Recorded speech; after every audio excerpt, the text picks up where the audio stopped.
All right, welcome everyone to the IDRPP's Time to Act Mental Health Echo.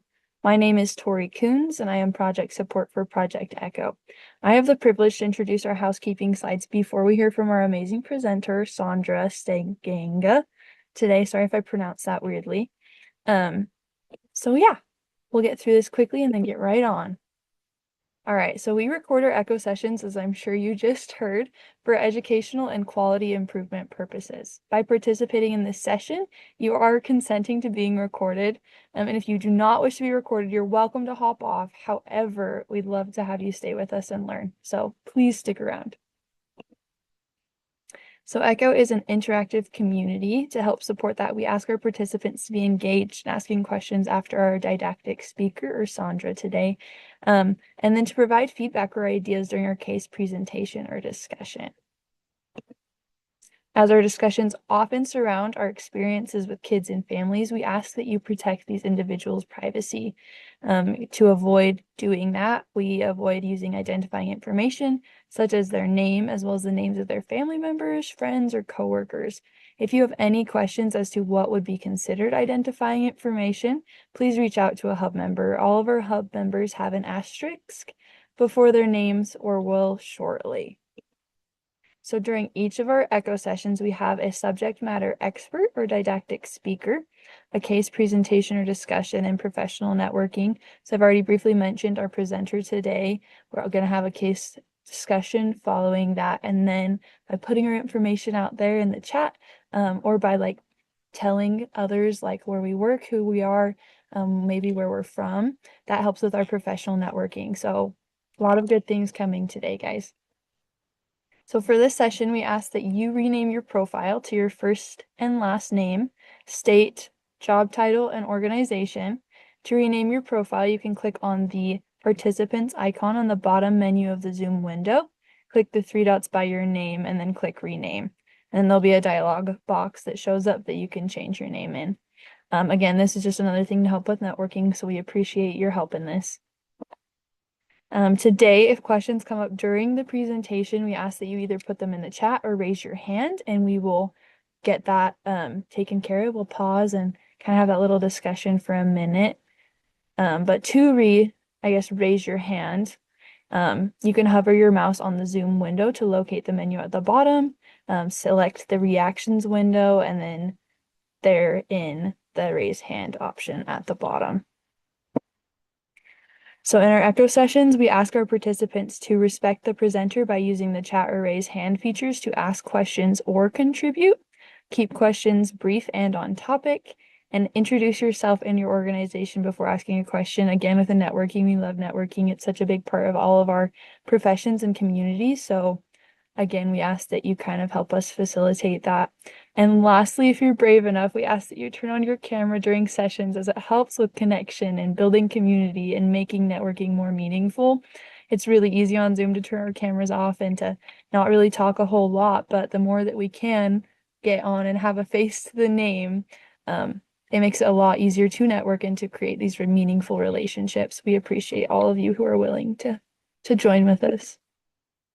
So by attending this session, you can earn professional development credits. To do so, please fill out the survey that Janelle will be dropping in the chat throughout the session. And if you don't get that taken care of during the session, if you just want to listen, we will be sending that same link out in an email later this week. So there will be another opportunity. Canvas is where we store all the information to prepare for, review, and implement the strategies discussed in our echo sessions. So if you would like access to the Canvas, you can email timetoact@aggies.usu.edu, and we will send you instructions for how to register. So case studies, or a case discussion, I've briefly mentioned it a couple of times, is where we share information about real life situations. We get to hear from our colleagues and get their recommendations, and we receive valuable feedback to take and apply. So if you're interested in presenting a case for us, you can reach out to, again, timetoact@aggies.usu.edu, and we will help kind of work with you and get that set up. I'll be presenting our case today, so if you have any more questions about what that would look like, that might help answer some of them. Lastly, if you want to stay connected with everything Project Echo, you can follow our Facebook, Instagram, or LinkedIn. So all those links are set up there. And also you can reach out to us and we can help you get connected with them there. So without any further ado, I would like to turn the time over to Sondra, our presenter today. So I'll stop sharing my screen, Sondra, and then you should be able to pull yours up. Great, thank you. Are you able to see my screen okay? Yes, it looks beautiful. Wonderful. Well, thank you so much for having me. I'm Sondra Stegenga. I'm here to talk about how we promote responsive interactions, or that Infant Mental Health 101.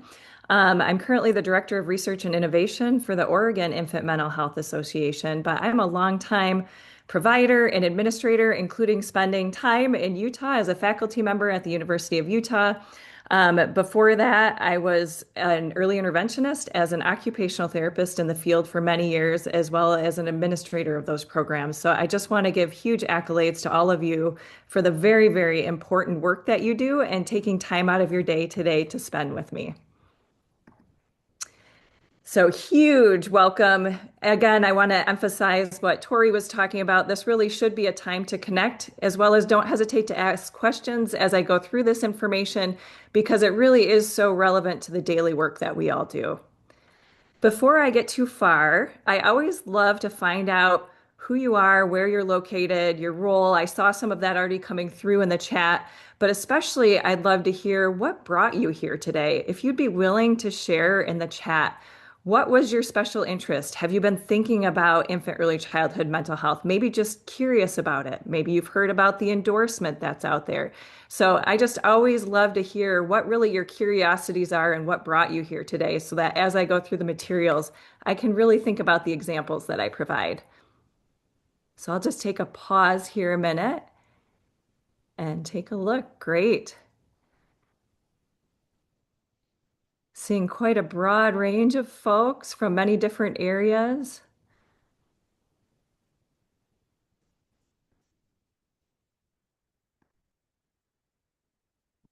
Great, learn more. This Echo is such a wonderful project for that. Help families better, absolutely. Always the foundation of our work.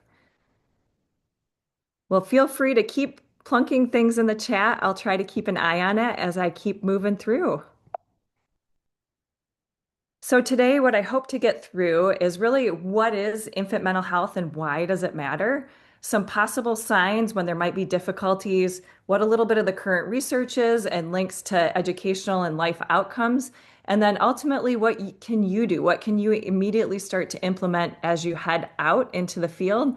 And then some opportunities as well that are out there. So, what is infant mental health? It really is about developing this capacity of young children, birth to age 6, so that they're able to experience, regulate their systems, express their emotions, and form those close relationships. Because we know that those relationships really are the foundation to everything, for all of their learning, their ability to explore their environments. And we also really need to acknowledge that this happens all in the context of family, community, and cultural expectations for young children. And often you might hear that infant mental health and early childhood mental health, it really goes birth to age 5 or 6. There are a lot of guiding practices of infant mental health out there. It really is centered in this relational framework. So everything happens between caregiver and child. Those of you who are working in early intervention are probably quite familiar with those approaches, but we really need those interactive relationships for them to gain those foundations. And therefore, these early relationships are the primary focus. It's also very, very strengths-based, coming in and assuming the best of the child and family and how we really can support and foster that within their community, their environment. And it's very much prevention oriented. So it's not just about children who've experienced abuse or neglect. There are many reasons why there may be a need for needing to support these responsive interactions, and I'll talk about that a bit more later. Also, this is a very interdisciplinary field. This is the cool thing. As I mentioned, I'm an occupational therapist by background, and you can get your infant or early childhood mental health endorsement being from a range of different fields. So especially people working out in early education and early intervention, all of you would be eligible to be able to apply for these different endorsements and really gain a lot more knowledge in this area. And we need people to have that understanding so that we can form this foundation in all of the different types of developmental work that we're doing. As I mentioned, these early interactions are foundational to everything we do. When I was working as an OT, feeding, for example, those routines, you need those back and forth interactions between caregiver and child to really optimize those feeding routines and to get that child's attention and for them to be able to participate. It's so true as well when a child's first learning to walk and move across the living room.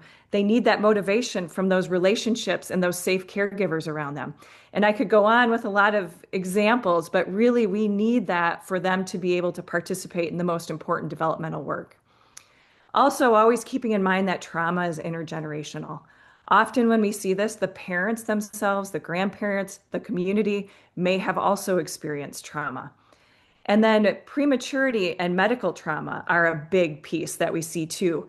My first job working in occupational therapy actually was in inpatient and acute trauma in hospitals.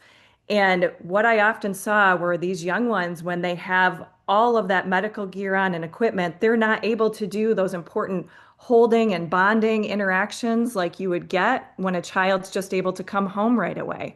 And so, again, especially if you're working in a field with young children with disabilities or who've experienced a lot of health needs, they may have these different types of trauma. Of course, there's this Child Abuse and Prevention Treatment Act, CAPTA, that you may have heard about, where we're the mandatory referral systems in Part C early intervention, which is Baby Watch in Utah, due to the known impact on overall development. And then we're seeing increasing rates of adult mental health needs, which then impact the children and their interactions and lives, of course. And there's this huge urgent need. We're seeing between 14 and 20% of children ages 0 to 6 nationally and internationally are showing mental health or behavioral health needs. So why does it really matter? Well, we've been charged through the Division for Early Childhood Recommended Practices, as well as that NAEYC, the National Association for the Education of Young Children, to have these developmentally appropriate practices, of which one are promoting these early responsive interactions. As well as many states in the US have a special focus on social emotional development through indicator C11 for those early intervention baby watch services. So, getting into things a little bit, there are some possible signs that you might see as a provider when there are early childhood mental health needs. It could be disruptions in sleep patterns. If you think about it, when we're all stressed, including a very, very young child or infant, it's going to disrupt those sleep patterns. You might see difficulties with feeding, persistent or unremittent crying, restlessness, gastric disturbance. Think about yourself when you become traumatized or have experienced things that really are not pleasant to you. Often you will experience those gastric disturbances. And again, it's the same for the young ones. Seeing that distress or fear, lack of weight gain or failure to thrive, etc. And so these also could be indicative of other medical conditions, but just putting out there to really keep an eye on these things. If you're seeing this complex puzzle of symptoms, consider, maybe talk, ask, find out if there could be something deeper underlying all of this that could be supported. So, certain skills that we want to see early on for young children to really promote these early social, emotional, and mental health. Understanding one's own emotional states. So, helping to really name what those states are when a child is young so that they start to really understand what it means to be upset or happy or excited. And then reading and understanding emotional states in others. So, again, the more that you name that in yourself as well as in them, they're able to really start to read that. We want to see them start to be able to regulate one's own behavior because we're all going to encounter things that get us to be upset, and we need to be able to get ourselves back into that status quo. And the stronger they have these early relationships and start to learn to regulate themselves, they're able to really participate and come back to calm. Developing empathy for another is a big early skill that we want to see too. And then ultimately being able to establish and maintain relationships. Some possible causes where we might see some difficulties or disruptions in infant early childhood mental health. The first, perhaps most obvious, is this maltreatment, trauma, and toxic stress. Some facts. Did you know that in the US, more than 4 children die from abuse and neglect daily? And 70% of these children are under age 3. So, again, putting such emphasis to the work you all are doing out in the field. 2.9 million cases of child abuse are reported each year. 1 in 3 girls and 1 in 5 boys will be sexually abused by the time they're 18. And often they know the perpetrator. And then children who are abused are 59% more likely to be arrested as a juvenile, 28% more likely arrested as an adult, and 30% more likely to commit violent crime. So, again, this impacts all of us. We really all have an investment here.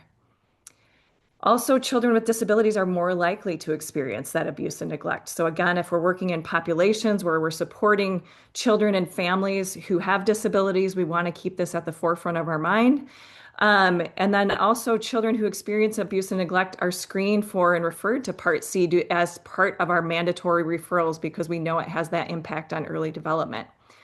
Also, children who've experienced maltreatment are more likely to experience a disability in their life.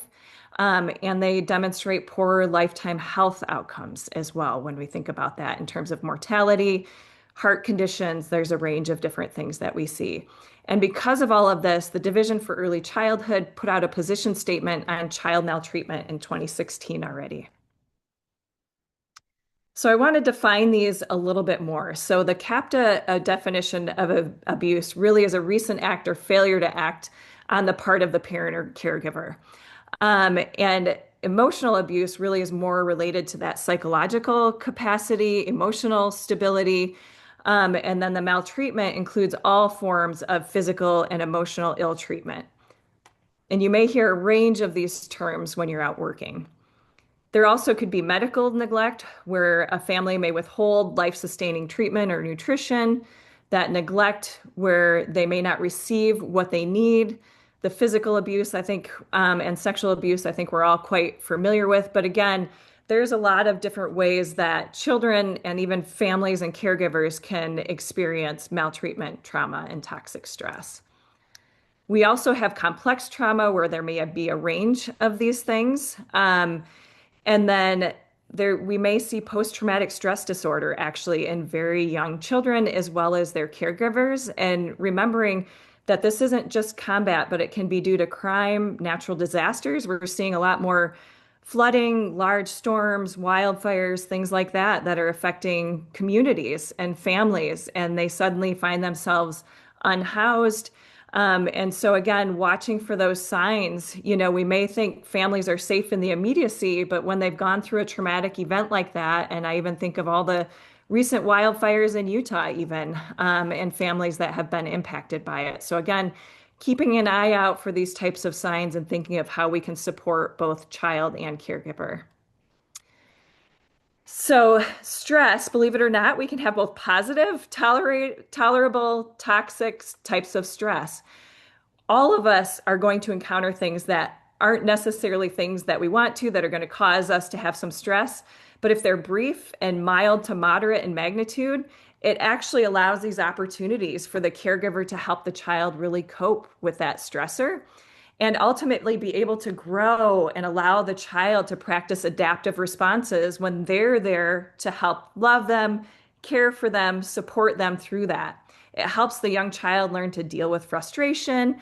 An example of this might be an immunization. Again, it's brief, it's short, it's not fun, it can be painful, but they've got their caregiver there to really be able to help work them through that, and they're able to get over that and learn how to regulate in a different session.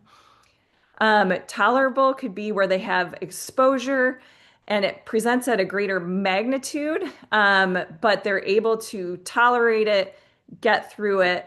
And then there's the toxic, and this is where it really becomes more concerning, is when you have strong, unrelieved activation of the body's stress management system in the absence of a protective adult support.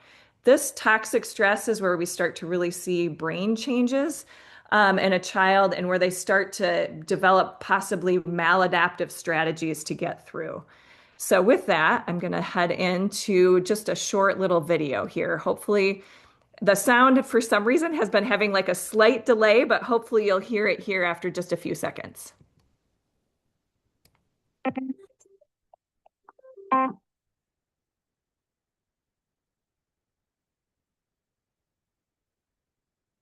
Learning to deal with stress is an important part of healthy development.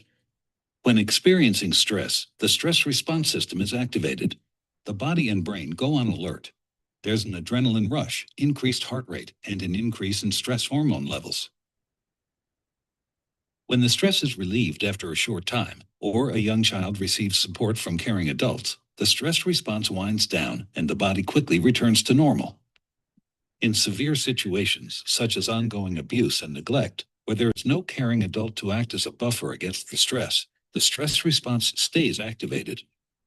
Even when there is no apparent physical harm, the extended absence of response from adults can activate the stress response system. Constant activation of the stress response overloads developing systems, with serious, lifelong consequences for the child. This is known as toxic stress. Over time, this results in a stress response system set permanently on high alert. In the areas of the brain dedicated to learning and reasoning, the neural connections that comprise brain architecture are weaker and fewer in number. Science shows that the prolonged activation of stress hormones in early childhood can actually reduce neural connections in these important areas of the brain at just the time when they should be growing new ones. Toxic stress can be avoided if we ensure that the environments in which children grow and develop are nurturing, stable, and engaging. So I always really like to show that because it not only affects the child in the immediacy, but potentially long term, as you can see with those neural connections. We also do know that there's neuroplasticity throughout the lifetime. So even if a child has experienced this, we still have immense potential for us to help write and create new neural connections, especially through the work that we do in early intervention and early childhood. But it just really supports. I love the saying from a different early intervention system where it's don't worry, but don't wait. This is why I always encourage those early referrals to our early systems so that we can really help rebuild this architecture if a child has been through some of this toxic stress. One of the things I love to always talk about is there's over 1 million new neural connections formed in the brain of a young child every second. And so, again, we have this immense opportunity to actually literally shift this architecture in the brain after children have experienced this. So, what does it impact? Everything, as you were hearing, it impacts that brain architecture. It really can impact those early learning and lifelong learning skills, as well as those interactions with others, because they may have learned that it's not safe or they don't have somebody there to care for them. And why does it impact so many areas? Well, it's those stress hormones really increase due to the activation of the different parts of the brain. And then we even get inflammatory responses because of that. And some of the physical things that we might see are pupils dilating. That's what happens when we go into stress mode. Our eyes also go more towards the periphery because that's our safety mechanism. We need to know what's going on around us. And as an OT, I can say I saw some children in the classroom even who were experiencing this, who were having convergence insufficiency, which was impacting their ability to copy from the board, to be able to write well, because when we look at things near, our eyes actually come in, they converge. And when we're in stress mode, it's much harder because they're out in that periphery with pupils dilated. And so again, it physiologically can impact the ability of a child to really be able to attend and participate in these early learning, early fine motor, early skills that you really want to see in them, even from very young ages in preschool, for example. So long-term increases in these can really lead to wear and tear on multiple systems. So we see those axon changes, also changes in receptors. So it will see children who have a much harder time actually modulating their inflammatory responses. And then again, that loss of neurons and connections like they talked about in the video.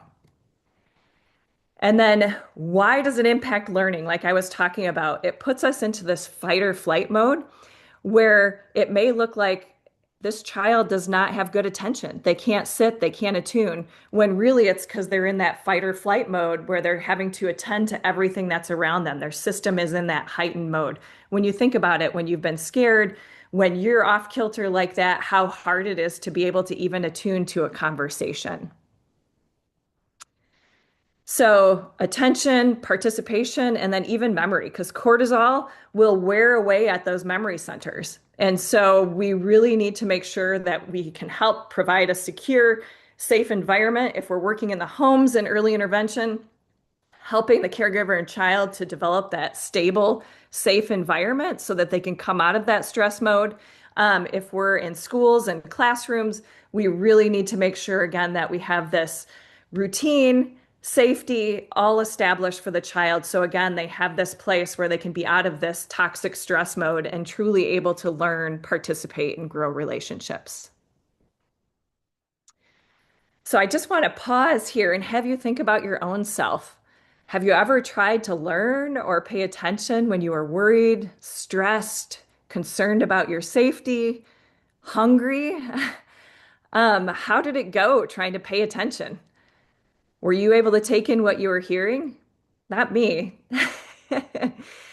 And so thinking about that with children, when we see things that might appear as behaviors, I'll always say, no young child wants to be bad. You know, they're coming in, and the likelihood is if we're seeing some of these things where they're really fidgety, where they're not able to pay attention, where they're having trouble interacting, there is a high likelihood these could be one of the underlying things that could be causing it.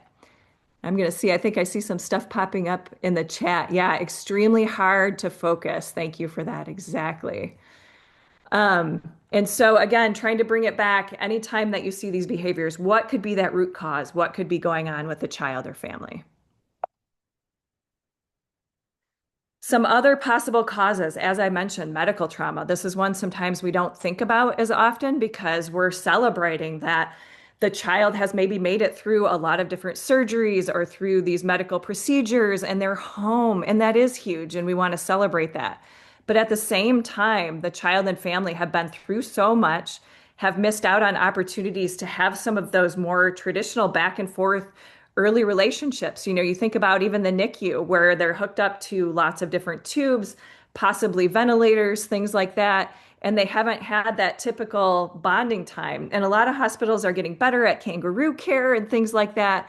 But there still is a lot of poking, prodding, early pain for that child. And one thing I will say from having worked in the hospitals is pain management for young children. There's a lot more to be done because most studies don't include children, don't focus on children because of IRB, difficulties being able to, test with young children. And so then we don't have researched pain protocols for young children. And sometimes I see that undermanaged when children are in the hospital. So again, imagine the very earliest of days experiencing a lot of that medical trauma. And again, I am so grateful for our medical systems. It's necessary, but this is more something that I'm saying just so that we're aware of it because often we may take it for granted and it could be an underlying cause. Also, disruptions in parent-child relationships. So parents might be pulled away for work. They may be part of the military. There might be parental mental health needs. And so again, all of those things can cause disruptions in that caregiving approach unintentionally. And then parental trauma that could be impacting their relationship, or they may not have had optimal examples themselves of these early relationships. And then child medical needs and disabilities. The parent may have a difficulty understanding the different interactions or cues for interactions. For example, if a child has cerebral palsy, they may not be able to vocalize or voice or reach out to interact in the same way that a child they had previously who is developing typically. And so especially as early interventionists and early childhood providers, we can help families really be able to read those different cues and make sure that they're still experiencing those responsive interactions. And then some other considerations. Many parents in these situations were in the foster care system and were abused themselves. And so again, having that empathy, that support, really being there for both child and family. And there may be parents who lack the training or supports and parenting skills. They just haven't had the opportunity. And so we really need to focus in on how can we best support this family unit and caregivers more. Our DEC, Division for Early Childhood position statement on child maltreatment, really recommends advocating for and supporting young children who've experienced this with their families. Being respectful and responsive to families always and employing that strength-based, family-centered approach. Coming in and being aware of our own biases due to our own experiences. And then being responsive to each and every unique family circumstances. There could be big shifts in parental custody. They may have recently transitioned between foster homes and even had a recent termination of parent rights. And again, in these slides that I think you'll probably get a PDF of, here's just a link if you want to pull that down for free. I also today wanted to talk a little bit about resources and training that are available in Utah. So there's been some free courses online in the past if you really want to learn a lot more about ways that you can support and prevent child abuse and neglect. And then I also want to talk a bit about what some of the research says that we actually can do as early intervention, early childhood providers to address trauma and really try to improve the outcomes for young children. One way is to take a trauma-informed approach with all the children and families that we work with. Number one is realizing the effects of trauma, knowing it exists, and instead of just thinking this is a behavior, thinking about what could the underlying cause be and what's the best approach? Because if we have a child who's experienced neglect, we don't want to go in and use planned ignoring, because that could actually have a worse effect than what we're hoping, because that would be contraindicated if a child has experienced that neglect. So instead, we need to make sure that we're matching the right type of responsive approach if that's what the underlying cause is with trauma. So again, being here, learning about what trauma is, and being able to recognize these signs of trauma are really important. And then making sure that you respond to trauma in the appropriate way. So as you're thinking about behavioral supports and plans, really thinking about, is there or could there be a trauma piece that's underlying this? And how do we need to consider that as part of the big plan and approach that we take? And ultimately, we want to resist re-traumatization of these young children. So again, as I was talking about, if we know and understand what their prior experience was, we can help guide them in safe experiences, interactions, and things so that they don't, again, experience that trauma that they have before. We also can integrate principles from therapeutic preschools. And this includes having interdisciplinary teams that include mental health staff. And we are getting more and more areas that are thinking about having social workers as part of their teams or other mental health professionals, or the interdisciplinary providers themselves getting these infant or early childhood mental health endorsements all really help us to make sure that we're thinking about this as part of our underlying foundations. Also focusing on routines. Routines create safety for all of us. So thinking about how we can help families create routines, or if you're in a classroom, how we can create those routines for the children that we have in there. Including safety and relationship building as part of it. And then having opportunities for group and individual therapy. And this might take knowing who in your community specializes in infants and young child, if they would need very specialized, more one-on-one types of approaches. And then, of course, having parenting supports as well as part of this overall picture. And then we want to promote program and school-wide policies that really integrate a trauma-informed approach and curriculum, because you still can make a difference as one person, for sure, integrating it into your practice. But the more that we can spread this system-wide, the more consistency there's going to be for families, the more they're hearing the same things across different providers, and the more impact it's going to have. And then, of course, engaging in research efforts to really help understand the effectiveness of new trauma-informed interventions. There's a lot more work for us to be done. There's many good interventions out there, but we could benefit from even more that are more accessible and affordable for young children and families. Also, you can really do a lot because you have unique opportunities to interact with and support families and children, often one-on-one in the home or in the earliest of their school experiences, which has lifelong impact. You can really help to empower families, let them know their rights, help them to understand these early interactions and stages of development. And that can set the stage for a lifetime of positive interactions for that child, for future children that those families may have. And then you really can help to ensure that basic needs are met. Because as I mentioned, becoming unhoused, having food insecurity, all of that can be forms of trauma. And so, again, ways that we can advocate for these needs to be met in school and in our communities so that they have those foundational needs met. Again, I always go back to if you're hungry, if you're wondering what you're going to eat at your next meal, or if you'll have that available, it makes it very, very hard to attune and attend to developmental activities, to educational activities. I know I get hangry. And then what can we do as early childhood professionals on a whole? Ultimately, always being supportive, consistent, and secure in our relationships and helping children and families to develop those themselves. And helping them to understand some different ways to be able to do that and how to do that across different environments. What else can you do? I highly recommend becoming a member of the Utah Association for Infant Mental Health. They are a fabulous resource. There's a wonderful conference that they put on every year, and there may even be twice a year conferences now that often are going on related to infant and early childhood mental health in the state of Utah.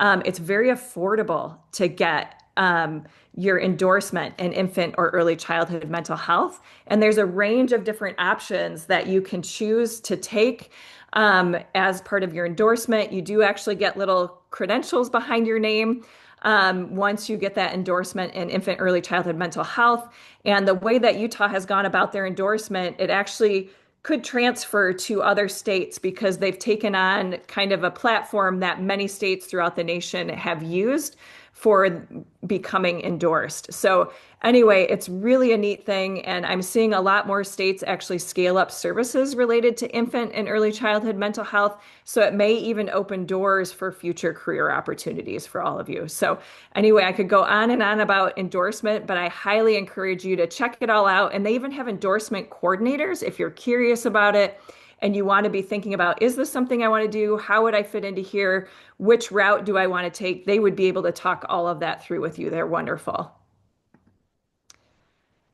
Some other ways that you can have impact, take more courses in trauma or social emotional development, responsive interactions. There are so many things available online at local universities. And then talk with your team about integrating social emotional assessment into your evaluation process.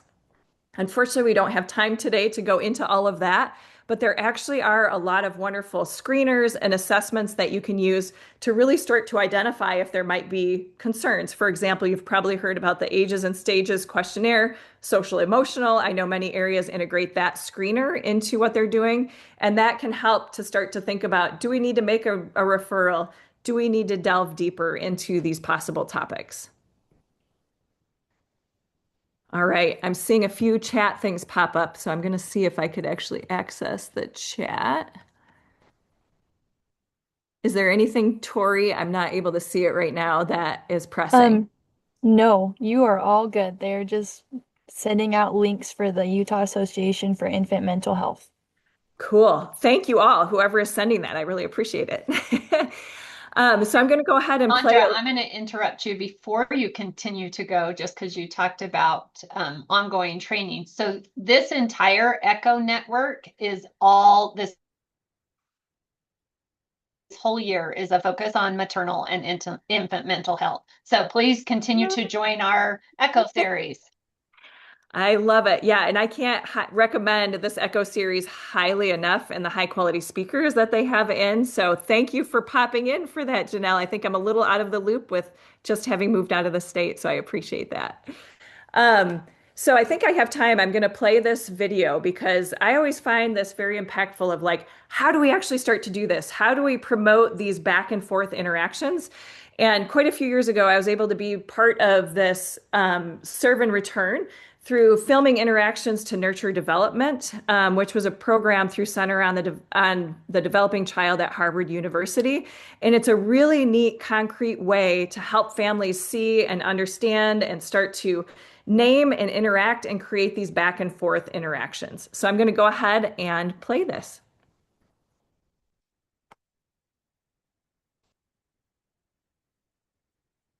Did you know that you can help build a child's brain?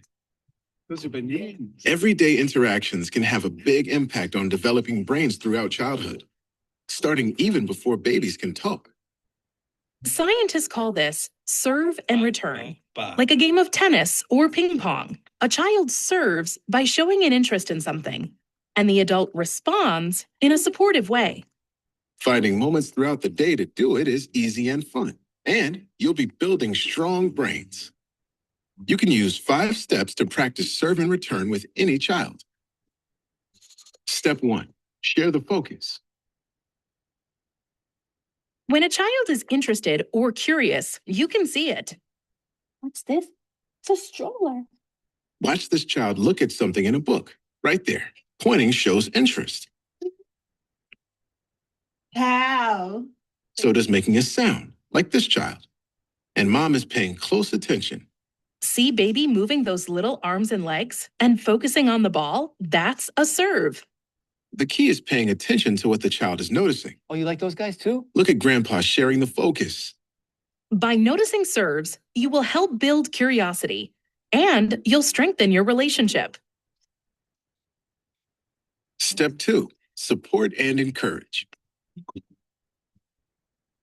You can return a child's serve by saying a word of encouragement. That's right. Very good. Watch grandpa return this serve by saying thank you. Yeah. Thank you. Even a facial expression can encourage a child. Orange. Or emotion, like this mom dancing. Time. A. You can also pick up the object that the child is pointing to and bring it closer. We need help to sit her down. Things like helping and playing with the child let them know that their thoughts and feelings are heard and understood.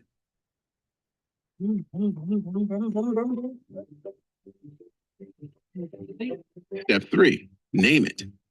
Yeah, the puppy. See the windows, the house. When you return a child's serve by naming what they are seeing, doing, or feeling, you make important language connections in their brain. He's got bumps all over him, huh? This brain building happens even before a child can talk or understand your words. You can name anything: a person, a thing, an action, a feeling, or a combination. Clean up, everybody do your shit. You name what a child is focused on. You help build understanding of the world around us and what to expect from it. Baby's sitting. Ooh, the baby's sitting in the back seat of the car. You like those? Those are raisins. You have raisins all the time. Naming also gives a child words to use later and shows that words are important to you. Step 4, take turns back and forth. Taking turns helps children learn self-control and how to get along with others.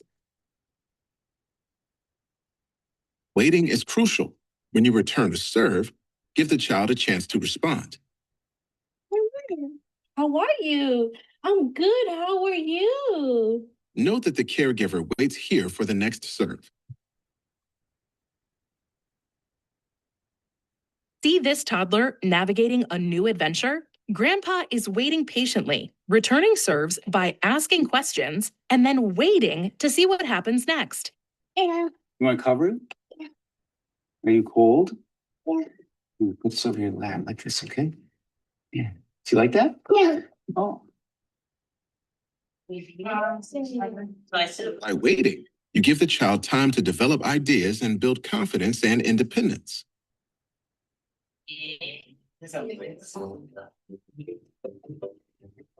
Step 5, practice endings and beginnings. I go over there. Children signal when they're done or ready to move on to a new activity. Watch how this child shows it's time to start something new. Letting go of a toy signals an ending. Then picking up a new toy signals the next beginning. With the giraffe. Sharing the focus is important in this step. Ooh, the big eagle. Because this mom is sharing the focus, she notices when her child is ready to end one activity and begin something new. When you can find these moments for a child to take the lead, Try this one. you support the child in exploring their world Would you like to play with something else? and make more serve and return interactions possible. Serve and return interaction is critical for a child's developing brain. And the best news is that you can do it anytime, anywhere, without any need for toys or technology. Look for small opportunities throughout the day, like while you're making a snack or while you're grocery shopping.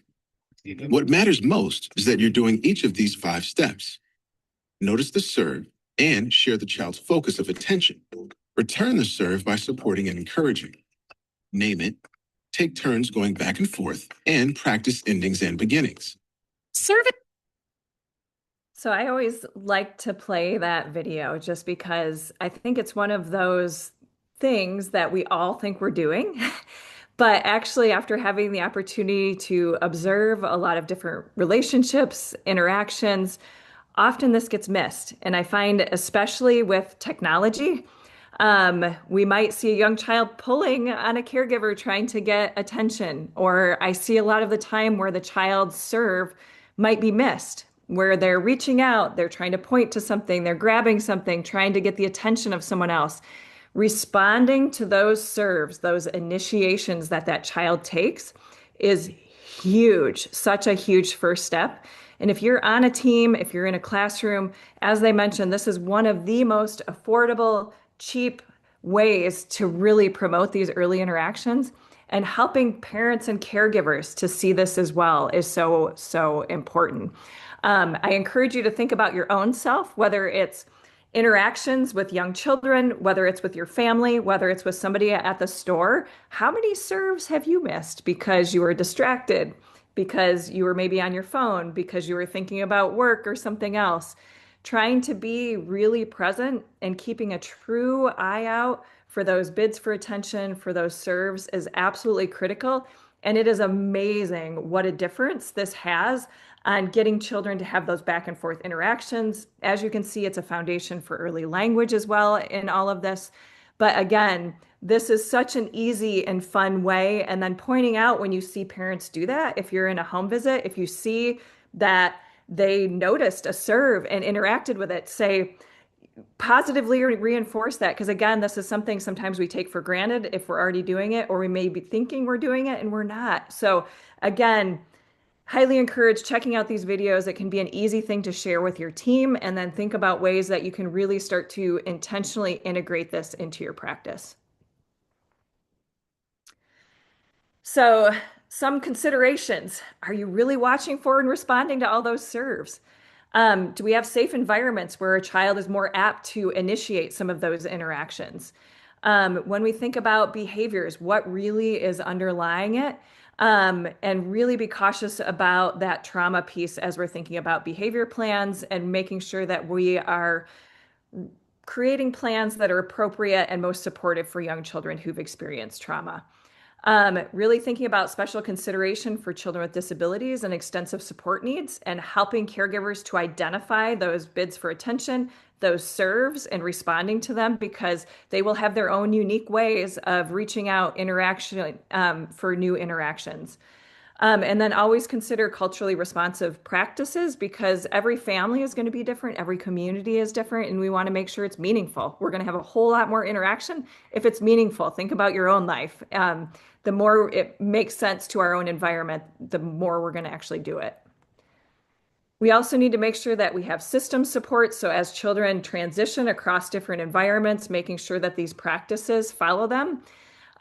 Thinking about provider impacts. When providers are working with populations that have high incidence rate of traumatic stress, we may see burnout in those populations. So again, we want to make sure that teachers, early interventionists, care providers also have things in place to care for themselves. Part of this can be establishing peer-to-peer relationships, and being part of reflective practice and reflective supervision. And actually, in the state of Utah, there's been a neat teleconsultation program where you can access that reflective supervision for free. And that's a uniqueness. Most states don't have that available, and that's through the Children's Center Utah. So I highly encourage getting on those lists if you aren't already for that teleconsultation. And then using those high quality screeners and assessments, of course. And then there's free screeners available through Help Me Grow Utah. Also, there's a lot of, if you're in Baby Watch, there's some great modules in that system. You can talk to Heidi Bell about that if you haven't already. Becoming a member of the Infant Mental Health Association in Utah, and could go on and on. There's been free trainings. If you aren't connected with the Children's Center Utah already, I highly encourage it because they've put out some free trainings on different occasions as well that really help to improve practices. And then there's the Utah Pyramid Model, again, which is a statewide effort and has been amazing for a lot of areas to be able to integrate as their foundational practices. And again, being a member of the Division for Early Childhood, they actually have an infant mental health community of practice there. So anyway, I've included a few things there for resources, but then I want you just to kind of reflect into yourself right now, like, what makes you passionate about this topic, about mental health in general, and then thinking about infant mental health? What are maybe some needs that you've seen related to supporting this, thinking about your own caseloads? And then what are current practices in your area? Are you regularly implementing and using social emotional screeners or assessments as part of your screening and evaluation process? And then thinking today about something that you might like to improve. Is it better identifying those SERVs and not missing those? Is it helping caregivers to be able to identify that? Is it thinking about creating more routines in your environment so you have that? Is it more about bringing the conversation to your assessment team when a child is referred and you're seeing some of those behaviors so that you actually consider, could there be trauma? Could there be other social emotional factors that are underlying this, and how do we consider and support that in our environment? All right. And then just a reminder that great teachers focus not on compliance, but on connections and relationships. If we have those relationships, if we have that trust, that is truly where we will see the greatest outcomes. All right. So that is it for the content that I had prepared. And I think I'm just in time to allow time for questions if there are any, and I will try to increase my Zoom screen instead of seeing my slide stuff. And I'll check the chat. I was like, Sondra, thank you so much for this presentation. I thoroughly enjoyed it and learned so much. Oh, thank you. And look at all of the appreciation you're getting from everyone.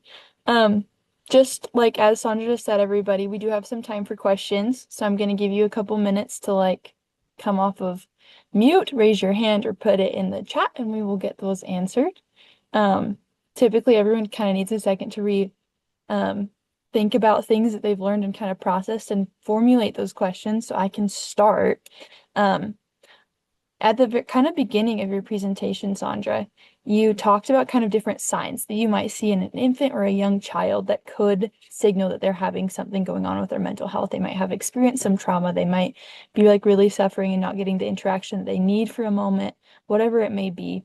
And I'm just curious as to like how someone who's working with a child who's not always like there could tell the difference between like a child not feeling well and being sick versus like a mental health related something, if that makes sense.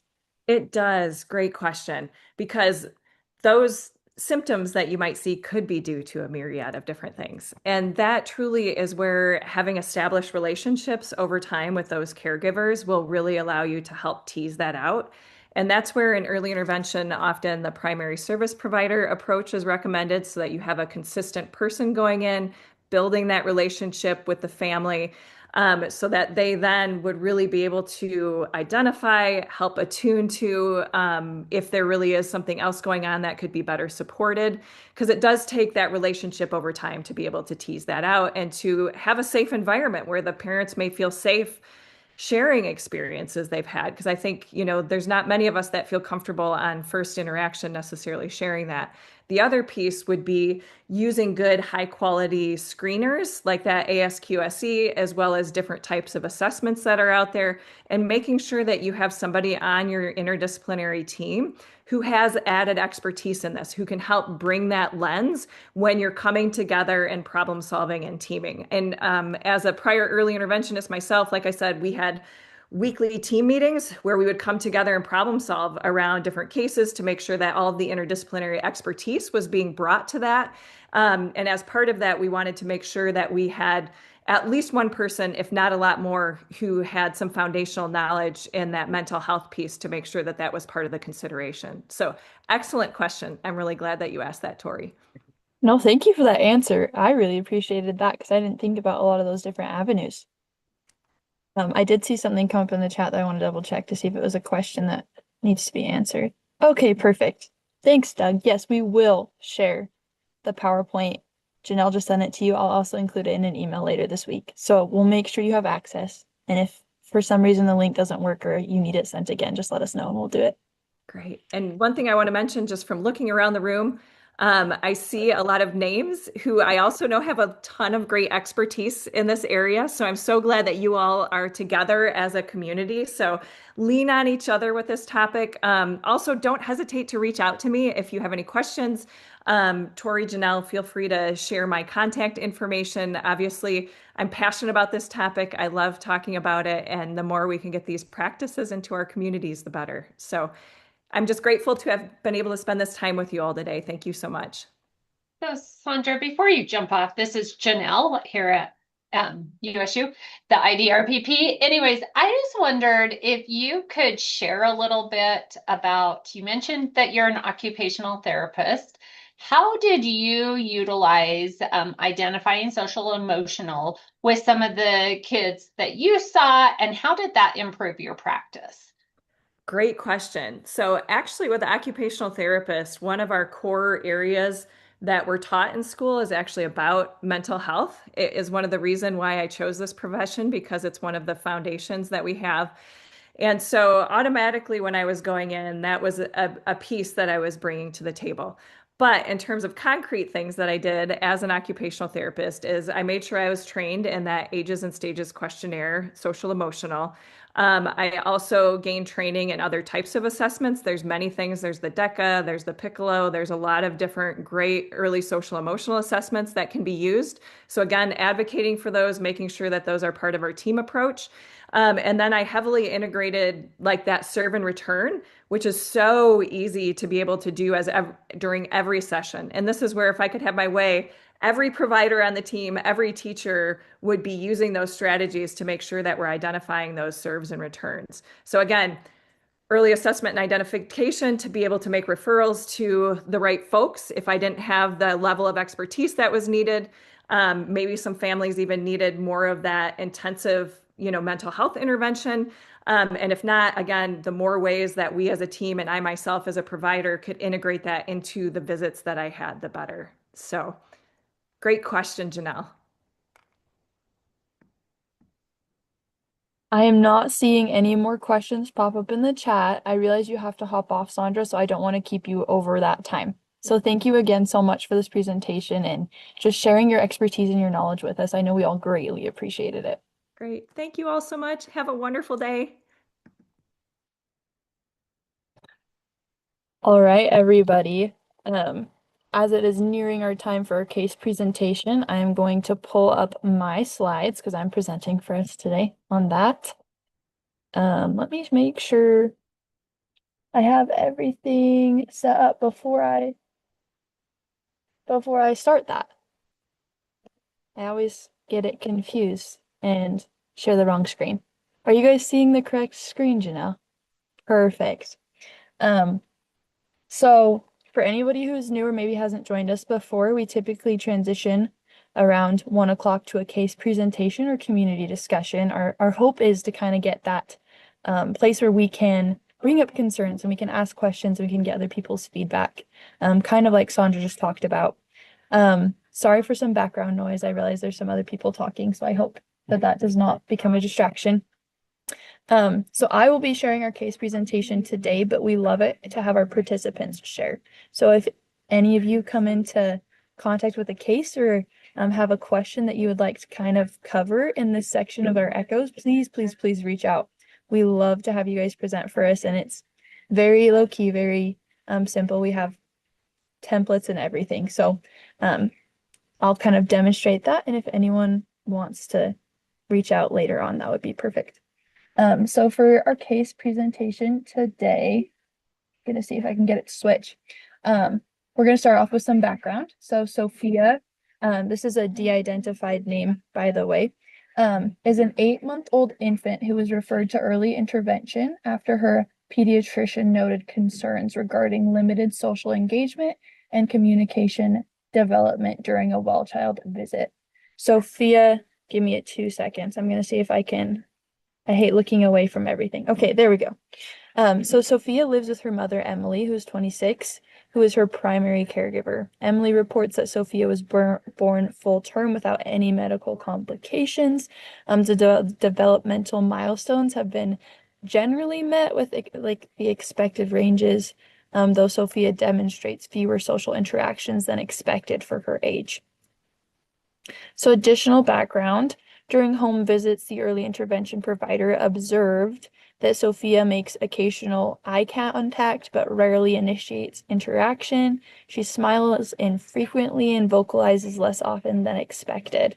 She spends long periods quietly observing her environment and shows limited interest in social games such as peekaboo.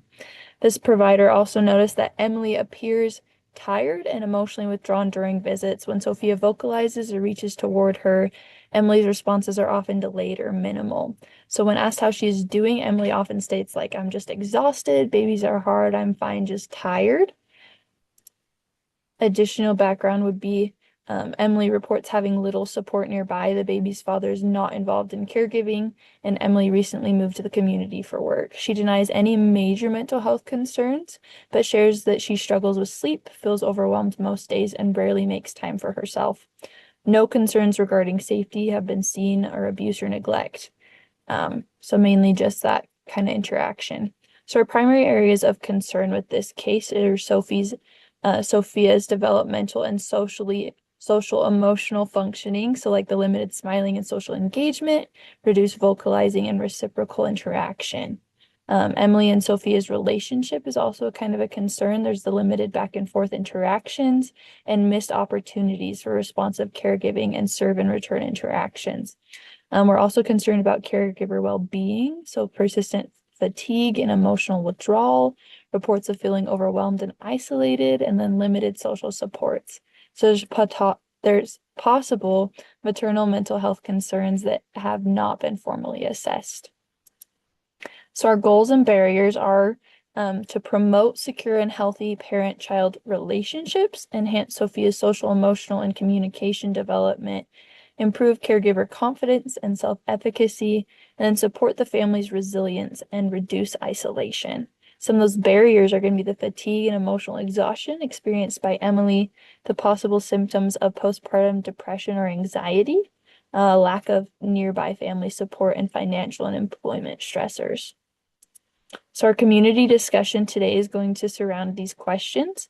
So how might Sophia's social emotional development be influenced by her caregiving environment? What strengths do you see in this family? How would you approach a conversation about caregiver well-being in a respectful and strength-based manner? What strategies could be incorporated into home visits to encourage responsive interactions? And how might routine activities such as feeding, diapering, or play be used, sorry for the spelling error, to support connection and attachment? And lastly, what community referrals or supports would you consider? So I'm going to stop sharing. Oh, Kurt, you have a question. Yeah, just a real quick question, just clarification. Since Emily's husband or Sophia's father isn't involved, is he in the home and just not involved, or is he not around at all? I don't think he's around at all. I think he's outside of the family picture. And then I don't remember you saying, are there any other siblings or is Sophia an only child? Only child. Perfect. Thank you. No, thanks for the questions. If anybody else has something pressing like that, feel free to put in the chat or come off mute. But if not, Janelle, I think we're good to open our breakout rooms. Hub members, you should have received your questions beforehand in the chat. If not, feel free to ask before you jump off. Oh, does mom work? Yes, she does. I do not remember where specifically, but she's supporting her and Sophia right now. So there's definitely that as like a consideration into her exhaustion and also limited time for herself. So thank you for the question. And then if there's not any other questions, feel free to click on that link to take you to your breakout room. We love to have your guys' support in these conversations. So sorry everyone for that hasty transition. You guys probably handled that better than our group did. But welcome back. We're so happy that you guys participated in our breakout rooms and were able to brainstorm our ideas for this case. Where we do have some time, I just want to let someone from each group, a hub member, talk about a little bit of the ideas that they present, like they conversed about, they talked about in their group. So Janelle, did we have 3 rooms? Okay. So does someone from, I guess, Stephanie's group want to talk, present, tell us about what you guys discussed? I can. I took notes, and we primarily just discussed how everyday caregiving activities like feeding and diapering and play can strengthen parent-child attachment through just being present and using eye contact, skin to skin, and physical affection, responsive interactions. We also noted the importance of helping children connect with peers through play dates and just peer support and supporting secure attachment early in life. We also looked at some of the strengths, which included the parents' existing efforts and their willingness to seek support. But yeah, just those are some of the things we talked about. Thank you, Leo. Those sound like great ideas. I'm assuming Kurt, your group would have been the other one. Yeah. I'm a terrible host of the group too. I could only see on my little tab across the top the people with their cameras on. So I had people in my group, and I apologize to you that were in my group that I didn't recognize because I couldn't see them up there. So to Richard and Hannah and one other person, I apologize. But we had good conversation. We had the one about how Sophia's social emotional development's influenced by her caregiving environment. And one of the things we had a question of is where is she during the day and what kind of things, if she's say is she in a structured childcare? Is she at a friend's house? Because there's a lot of difference between kind of what goes on in the structure in those settings. So what were they like? If she was in a structured childcare, could we have early intervention or other services there? Could we encourage them and train that childcare staff on the serve and return? Because it sounds like mom gets home and she's tired, she hasn't slept well, she's been at work all day, may not have the energy to do a lot of that stuff. We still want to train her. We still want her to have the understanding of how to do all that, but also understand the value of that 8 or 10 or 12, whatever hours she's working every day, the value of that time and who's taking care of Sophia at that time to be able to help with some of that social emotional development. We also talked about, mom might get home, and if it's just mom and the kid, it would be really nice for mom to be able to just put the kid in bed, put some food in the tub and to bed and just have a quiet evening. So that may affect it as well. So it was a good conversation though. No, thank you. That's a great idea. I am not certain. We haven't had a lot of, I think Sophia is currently in like a daycare while her mom's at work. So we have not had a lot of communication with them regarding this social emotional connection and stuff. So that would be a great place to even start, is to reach out. So I guess my group with Heather was the last one. Sadly, a lot of our participants were not able to stick around and join us in the conversation. So we were just kind of brainstorming and coming up with some things. But we had the questions surrounding like, how do you approach a conversation about mental health with this mom who obviously is not considered it a whole lot, maybe is not as accustomed to that. And then also I forgot the second question, but again, like, how do you like support this kind of like relationship building interaction while you're meeting with mom and child? Like, how does that kind of go? So Heather had a lot of great ideas. Heather, do you want to share them, or would you like me to just share what I got from my notes? You can go ahead and share what you have for your notes. Yeah. Okay, perfect. So I was kind of talking and writing, so forgive me if it's not like word for word or like the exact idea. But me and Heather talked a lot about like listening first. Like, I guess in this network before, we've talked about how the parent is the expert on their child and the expert on their circumstance. And so if you come into a conversation with them and you like make all these assumptions and you jump to these conclusions about what they need and what you think would be best, oftentimes you're going to miss key little bits that maybe you could have gotten if you had listened and understood and asked questions before we really started jumping into that. We also talked about this idea of really acknowledging the parents' like strengths, what they're doing well right now and what they've done well in the past before we talk about maybe areas where they would need maybe more assistance or maybe need to make a change. So I briefly mentioned like that Oreo technique of being like, here's stuff that you're doing well, here's maybe something we could grow on, and then here's again what's going really well, to make it sure like that parent understands that, hey, we're here to support, we're here to practice being positive even in our exhaustion. Because it's really hard when you're in that space to be like, oh yeah, this is going well, or I'm doing good. I'm just so tired all the time. I don't feel like I'm supporting my child enough. Like, we get stuck in those negative headspaces. So to have someone come in and practice thinking of the good is really beneficial. So we also talked about that. We talked about helping the parents understand the mistakes are okay. Our children are resilient, and the best way to build those relationships is when we repair the mistakes. So even like if that mom is feeling like, oh, I haven't built this up enough with my daughter, I haven't been able to really connect with her in the ways that I would have wanted to recognize that, hey, it's okay to see that, and it's okay to have made any mistakes that she may feel, but we can also work to improve that and work to reconnect and to repair the relationship and to repair those spots where maybe the connection hadn't been in the past. So a lot of really good ideas. All of them will be shared from all of the groups. So if you want access to them, just reach out to Time to Act at aggies.usu.edu and we can get you connected with those resources and ideas and everything. So thank you everybody for sharing. Just kind of in wrap up, I need to get my little calendar out so I can tell you what our next, here we go. So as you all know, we're kind of beginning this new series of infant and maternal mental health. Our goal is to focus on it for our entire network this year. I know it's a little offset, but we're going to have 11 sessions focused entirely on kind of these topics, these areas. We briefly mentioned like some stuff on trauma-informed care in our presentation, or even like learning how to use those different assessment tools and techniques. We're going to talk about those all individually and really jump in and highlight. And we're going to have these amazing presenters. They're lined up and ready and rearing to go. So we're really excited about this new series, this new topic. So please, please, please keep coming back and just gaining more and more information and skills and techniques that we can use to better support our families and the children we work with, our own personal, like extended families, so many opportunities. Anyway, in September, on September 16th, to be more precise, we are going to talk about reducing stigma around maternal mental health, because that is a key thing to begin with and to keep talking about throughout this series. So we're going to have Jessica Allred from PSI Utah come and present for us. We'd love to see you all there. I think that kind of wraps up everything that we needed to do in this session. So thank you everyone for coming and joining this conversation. We love to see all of your beautiful faces and to hear all of your wonderful ideas. So have a good rest of your guys' afternoon.